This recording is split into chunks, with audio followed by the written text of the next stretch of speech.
Hello, Jumbo. Welcome to my channel. My name is Chilanda, and this is Library Without Borders.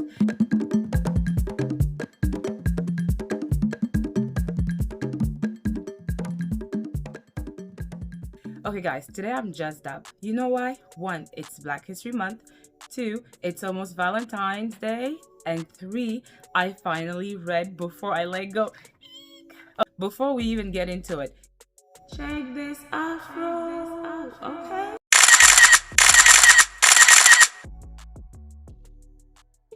So, my plan is to wear natural hairstyles this whole month.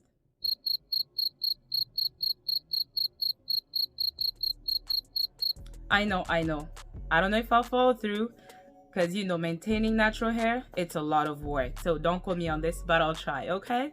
All right, guys, without further ado, let's jump into it. So today's video, we'll be talking about my favorite TBR, as well as a mini book haul and Before I Let Go, all right? So first off, let's talk about the mini book haul. So I ordered Yinka, Where Is Your Husband?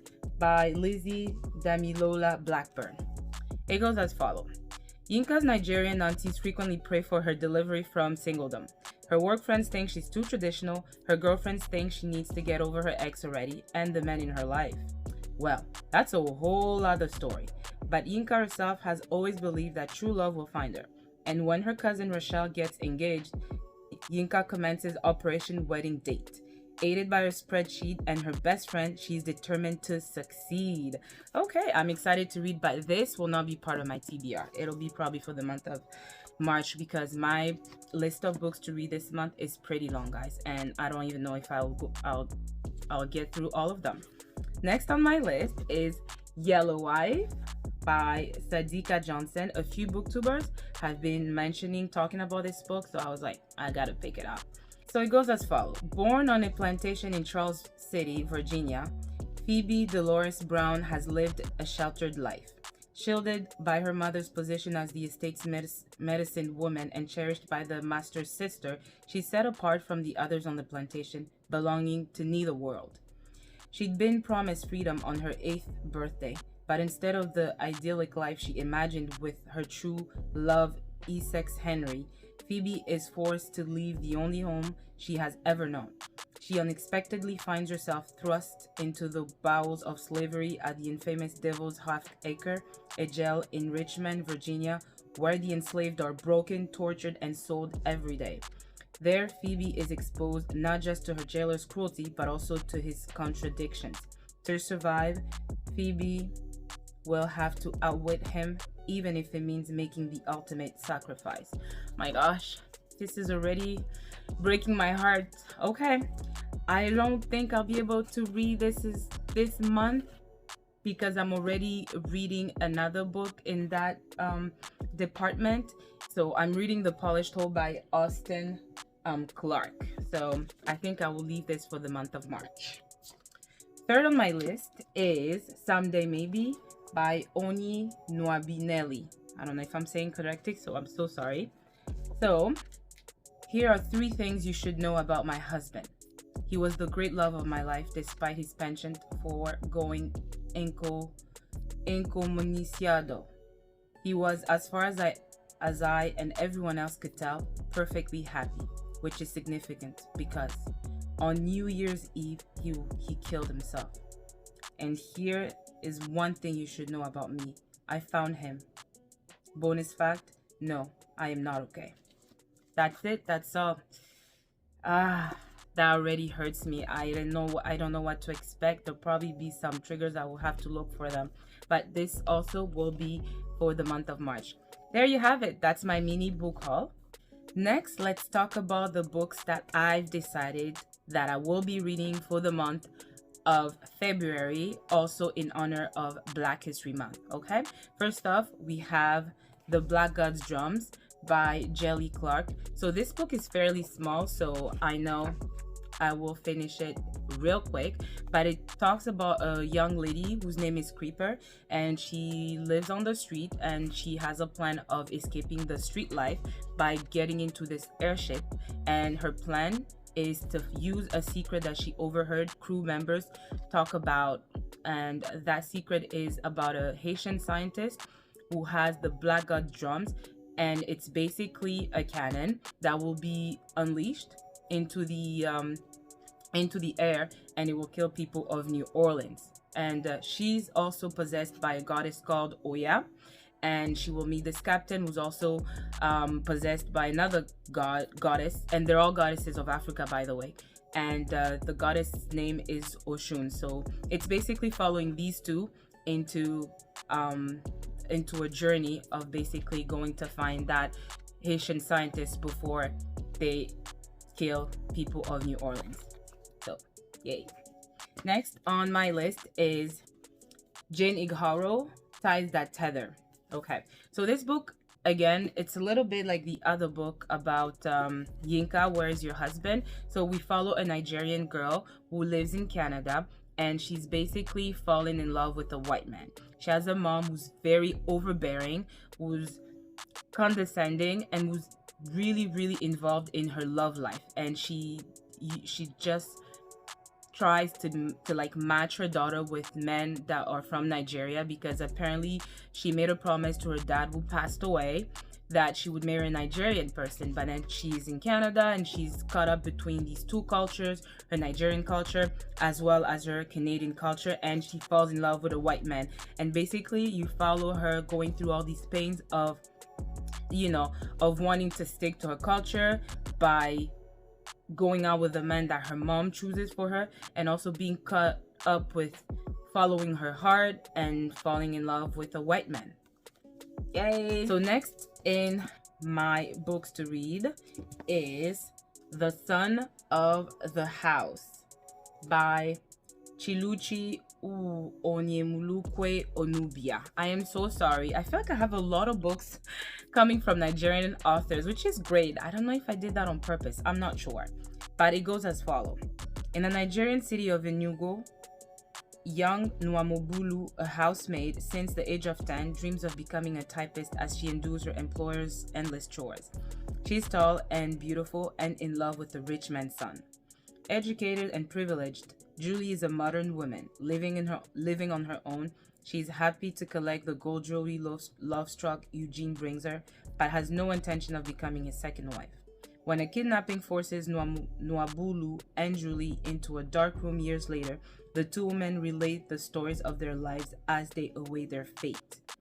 Pulsing with vitality and intense human drama, Chiluchi Onwemulukwe Onuabia's debut is set against 4 decades of vibrant Nigeria, celebrating the resilience of women as they navigate and transform what remains of a man's world.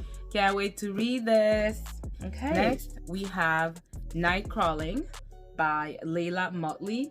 I know I saw this on Tangible Reads by Courtney. She recommended this book, so I picked it up, and it goes as follows. Kira and her brother Marcus are scraping by in an East Auckland apartment complex, optimistically called the Regal High. Both have dropped out of high school, their family fractured by death and prison. But while Marcus clings to his dream of rap stardom, Kira hunts for work to pay their rent, which has more than doubled, and to keep the nine-year-old boy next door abandoned by his mother safe and fed. One night, what begins as a drunken misunderstanding with a stranger turns into the job Kira never imagined wanting but desperately needs: night crawling. The world breaks open even further when her name surfaces in an investigation that exposes her as a key witness in a massive scandal within the Auckland Police Department. Woo! Okay, that sounds riveting. And second to last is Sister, Mother, Warrior. I know this was part of my January TBR. I plan to read this book this month. Like, I've got to read this book this month, okay? And it goes as follows. Grand Toya. Born in West Africa, Adbaraya Toya was one of the legendary Menos, specially chosen female warriors consecrated to the king of Dahomey. Betrayed by an enemy and sold into slavery, Toya wound up in Saint-Domingue, where she became a healer and an authority figure on the island's plantations. Among the motherless children she raised was the revolutionary Jean-Jacques Dessalines. When the enslaved people rose up, Toya, ever the warrior, was at the forefront of the rebellion that changed the course of history. How appropriate is this for this month, eh? Marie-Claire, a free woman of color, Bonheur was raised in security and privilege, but with a keen sense of justice. Falling in love with Jean-Jacques Dessalines was never the plan, yet their path continued to cross and intertwine, drawing her into the heat of battle. Despite their deep differences, Marie-Claire and Toya play pivotal roles in the revolution that will eventually lead to full independence for Haiti and its people. Sister Mother Warrior tells the often overlooked story of the most successful Black uprising in history through these two courageous revolutionary women. Yay for revolutionary women! So the other book, The Black God's Drums, talks about Haiti and the revolution that took place in Haiti, and this as well. So I have two books that talk about Haiti. This is, and a lot of books about Nigeria. Okay. Lastly, guys, I finally read Before I Let Go, guys. Oh my god, I am so happy that I finally read it, and I don't know why it took me so long to pick it up. You know why? Because I stopped reading romance books simply because I grew out of it, you know. I had kids and I have a husband and I'm living my own love story. So I didn't really need all these books I didn't want to continue reading books about romance and things like that, you know. So I kind of put that aside. And then when I started reading a lot more, I decided that I was going to read every genre of book. Hence me picking up a romance book, okay? And Before I Let Go, oh my gosh, guys, where do I start? I feel like I have to have a separate video about this, okay? So essentially in this book, we follow Yasmin and Josiah. And basically, they are divorced. They have two children, Dija and Kasim. You see, this book has some heavy subjects. One of them being suicide. There's also stillbirth. And it's very heavy. There's, you know, divorce and all that kind of stuff, okay? So definitely look out for those triggers. But outside of that, we follow Yasmin and Josiah going through this divorce and them basically going back together. And oh my gosh, the scenes in this book, like, it had my imagination running wild. The way she would describe Josiah in the books, the way he was just like beautiful, handsome, sexy, how she would be wanting him in her mind, it was crazy. And the way he wanted her, and they just couldn't get together because she was still grappling with a lot of issues regarding what happened, you know. And it was beautifully written. I loved it. I read this book in like two days. 2 days, guys. I have a life, so it's just to tell you how beautiful this book was. So Kennedy Ryan, you are the queen that everybody raves about. You definitely did it with this book. So I will definitely talk about it more in a separate video, but basically those are the books I have decided to read for the month of February. And I also am listening to The Polished Whole by Austin Clark and Ikenga by Nedi Okore 4. That was also recommended by Courtney from Tangible Reads. Follow her if you're not following her already. And before I conclude this video, I want to highlight two people who actually paved the way for us Black people to be who we are today, to do what we want today, to walk free, all of that good stuff, okay? One of them is Sarah Boone, 1892. She was born enslaved. She expanded upon the ironing board. She was the first Black woman to do that. So the ironing board existed already, but she just expanded on it. And imagine we still use it today. It's still very, you know, modern, right? So yay. And she actually was the first woman to get a patent for that expansion that she did on the ironing board. Second, we have Gorette Morgan. He actually was responsible for improving a sewing machine and the gas mask, but he's mostly known for the traffic light that he incorporated, basically the yielding side that he incorporated within the traffic light. So the story goes that he saw someone get killed because of the traffic lights that were not working properly. So he included the yielding sign. So yay to Garrett Morgan. All right, guys, that sums up. That concludes my video. If you made it this far, I want to say thank you for watching it. And if you do like the content, please like, comment, and subscribe. And I will see you in my next video. Bye.